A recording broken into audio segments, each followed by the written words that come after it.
Hi guys, hope you all are doing good. So मैं आपसे अपनी एक छोटी सी स्टोरी शेयर करना चाहती हूँ।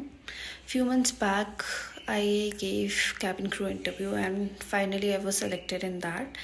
एंड उसके बाद मेरी 3-4 महीनों की ट्रेनिंग रही and finally I became a cabin crew. And when I started posting on Instagram, many of my friends were like congratulations, ये वो, एंड फ्यू वर लाइक कि यार क्या ही तो है, तुम्हें घूमना फिरना होता है, चाय पानी सर्व करना होता है, दैट्स ऑल।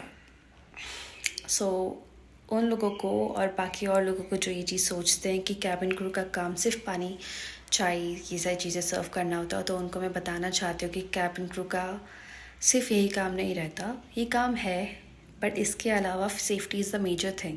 एंड जो ये लोग बोलते हैं ना कि तुम्हारी कोई पढ़ाई नहीं होती है, बस ऐसे ही बन जाते हैं, ग्रूमिंग सिखाया, बोलना सिखाया, इंग्लिश कम्युनिकेशन सिखाई, दैट्स ऑल, तो ऐसा कुछ भी नहीं है गाइस।